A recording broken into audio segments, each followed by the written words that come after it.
Pertama, kita ketahui dulu tentang Lailatul Qadar. Setelah diketahui bagaimana kemudian cara meraihnya dengan izin Allah Subhanahu wa taala.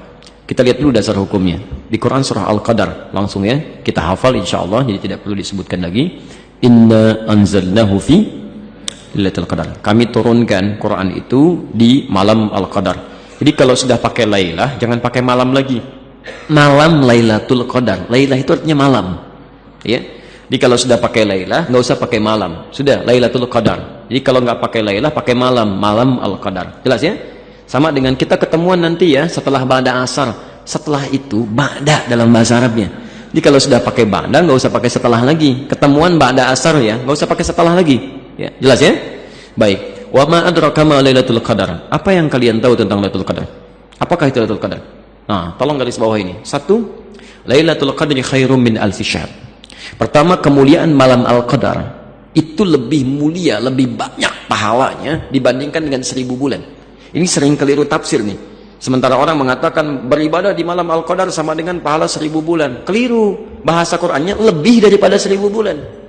Lebih, khairum min alfi syahr. Lebih baik dari 1000 bulan. Lebih. Jadi bisa 2000 bulan, 3000 bulan, 4000 bulan, 5000 bulan, terserah Allah. Karena bahasanya lebih. Kaidah dalam ibadahnya, kaidah dalam fikihnya, kalau Allah tidak khususkan, jangan dikhususkan, itu umum. Ya, jelas ya? Baik. Jadi satu, kalau Anda ibadah berdapatan dengan malam itu lebih daripada 1000 bulan. Kalau 1000 bulan saja kurang lebih 83 tahun, maka kalau ada orang sholat di malam itu, baca Quran, itu nilainya lebih daripada itu. Jelas ya? Baik. Yang kedua, Lailatul Qadri khairum min alfi syahr. Tanazzalul malaikah warruhu fiha. Tanazzalul malaikatu warruhu fiha. Masya Allah. Lihat, pada saat itu malaikat turun. Malaikat itu jamak dari kata malak. Jadi kalau cuma malak, satu malaikat. Tapi kalau dijamakkan tanpa batas, itu artinya banyak malaikat. Malaikat itu banyak. Dan kaidahnya tadi, kalau Allah tidak khususkan, berarti banyak tak terhingga. Tak terhingga. Ya. Masya Allah. Di surat Al-Anfal saja misal, antum kalau buka dari ayat 8 sampai ayat ke-9-nya, posisi sebelah kiri paling atas, ayat 9, إِذْ تَسْتَغِيثُونَ رَبَّكُمْ فَاسْتَجَابَ لَكُمْ أَنِّي مُمِدُّكُمْ بِأَلْفٍ مِّنَ الْمَلَائِكَةِ. Orang saat perang Badar memohon kepada Allah, meminta diturunkan untuk penolong, malaikat. Kata Allah, saya turunkan 1000 malaikat. Pertama 1000 malaikat. Itu disebutkan. Jadi kalau angkanya disebutkan, artinya jumlahnya cuma segitu. Tapi kalau angkanya tidak disebutkan, artinya banyak tak terhingga. Saking banyaknya, kalimatnya, taknya di sini hilang. Taknya hilang satu. Kalau kalimat normalnya pakai tak satu lagi. Tatanazzalu. Karena dasar bahasanya di ilmu sharaf, tanazzala ya tanazzalu. Tatanazzalu untuk mu'annas. Tapi taknya hilang satu di sini. Litahfif wa sur'ah. Tanazzalul malaika. Di saking cepatnya malaikat turun, kata Ibnu Katsir, tadaffuk. Jadi saling berdesakan, saling kumpul. Karena itu seakan-akan menutup keadaan di bumi ini sampai-sampai suasana begitu tenang. Ya, jadi angin kayaknya bertiupnya sepoi, tenang. Ya, pohon-pohon tidak gemerincing karena malaikat turun. Jadi menghambat pergerakan itu. Suasana tenang, enak, banyak. Bahkan Masya Allah, roh itu nama lain dari malaikat Jibril. Ar-roh, tanazzalul malaikatu war-rohu fiha. Nama lain dari malaikat Jibril. Malaikat Jibril tugasnya apa? Menurunkan wahyu. Dan selesai menurunkan wahyu pada saat Rasulullah SAW wafat. Di turunnya malaikat Jibril itu khusus pada para nabi dan rasul saja untuk memberikan wahyu, menyampaikan wahyu pada saat dalam dunia kemanusiaan. Jadi kalau nabi sudah meninggal, wahyu nggak turun lagi, tapi khusus malam Al-Qadar ikut turun. Saking pentingnya malam ini ikut turun Jibril. Hati-hati ya. Tapi jangan dimanfaatkan saya mendapatkan wahyu dari Jibril. Itu kacau itu ya. Nggak usah diikuti lah yang seperti itu. Tidak. Diikut turun aja, ikut mengikuti. Masya Allah, berdoa bagi orang-orang yang berdoa, berzikir bersama orang yang zikir, memohonkan ampunan dengan orang yang bertobat dan sebagainya. Masya Allah, turun itu. Ya. Bi'izni rabbihim, dengan izin Allah. Jadi rugi kalau ada orang tidak mendapatkan malam ini. Rugi. Karena saat berdoa, malaikat mengaminkan. Berzikir diikuti, bermohon diampunkan. Masya Allah. Dan berita baiknya ini yang paling penting.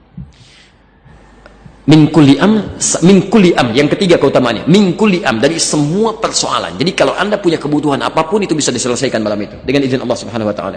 Salamun. Malam itu melahirkan kedamaian, ketentraman, kenyamanan. Di Quran kalau ada kalimat salam, itu artinya jaminan keselamatan, kebahagiaan, ketentraman di 3 alam. Dalilnya Quran surah 19 Maryam ayat 13, posisi paling kanan pertengahan. Salamun alaihi yauma wulida wa yauma yamutu wa yauma yub'atsu hayya.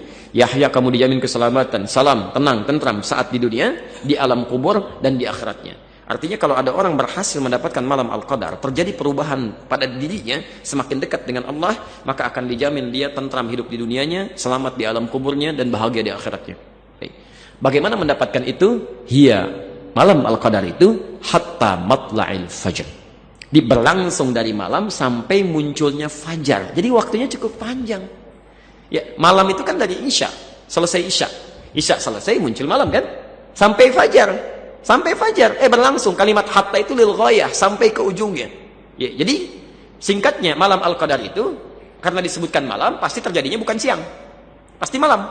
Di syarat pertama kalau ingin mendapatkan Al-Qadar itu bukan dengan itikaf. Syarat pertamanya, itikaf itu bukan syarat mendapat Al-Qadar, bukan. Syarat pertamanya adalah Anda harus menghidupkan setiap malam Ramadan.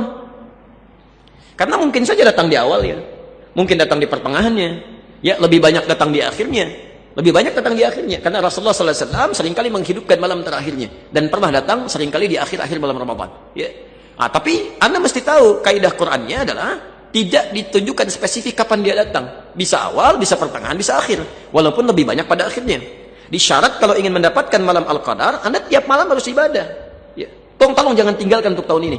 Ya, tarawihnya jangan tinggalkan. Ayo baca Quran, minimal sebelum tidur baca Quran. Ya, bangun lebih awal daripada sahur kan. Zikir, istighfar, mohon ampunan kepada Allah. Kalau tiap malam Anda melakukan itu, Masya Allah, Insya Allah Anda akan dapat itu sepanjang benar. Ya. Tapi i'tikaf itu membantu kita lebih fokus dan khusyuk untuk mendapatkannya. Membantu lebih fokus dan khusyuk untuk mendapatkannya. Karena ketika Anda i'tikaf ke masjid, Anda buru malam-malamnya, itu lebih spesifik fokus ibadah dibandingkan dengan di rumah. I'tikaf itu bukan di rumah ya, tapi di masjid. Ya, lebih fokus. Kalau di rumah malam-malam begitu mau bangun tiba-tiba ada siaran bola gitu kan. Orang-orang di luar tuh pinter tuh bikin siaran Piala Eropa pas Ramadan gitu kan. Dia begitu mau tarawih ada bola. Sementara orang yang kurang iman, masih lemah itu agak susah. Ya, begitu mau tiduran BBM bunyi ping bikin status dulu kan. Macam-macam tuh. Begitu mau baca Quran bisa lihat yang lain. Jadi semua yang didengar dan dilihat bisa pindah. Ke masjid itu beda lain nuansanya. Begitu mau tidur orang-orang gak ada yang tidur, malu kalau tidur. Yang dilihat cuma mushaf, ya kan? Handphone disimpan, jadi semuanya termotivasi untuk ibadah. Jadi boleh Pak. Dan boleh saja kalau ingin mengadakan kegiatan-kegiatan di masjid yang mendorong fokus untuk ibadah. Tapi poinnya adalah jangan sampai terlalu mengganggu ibadah di malam harinya. Ya, jadi kalau mau kajian-kajian subuhnya, ya kan? Dan istirahat, sorenya menjelang buka istirahat, malamnya maksimalkan untuk ibadah aja. Ya. Kalau mau pengantar yang singkat aja, nggak usah lama-lama, setengah jam, 1 jam istirahat, langsung malamnya ibadah. Ya. Itu yang lebih bagus. Itu yang lebih bagus. Ya, saya kira itu ya. Cukup ya. Baik, saya kira kita cukupkan dulu untuk hari ini. Semoga Allah memberikan kemuliaan kepada kita semua. Bapak Ibu sekalian, bila dari uraian kami ada benar, itu dari Allah dan Rasulnya silahkan amalkan.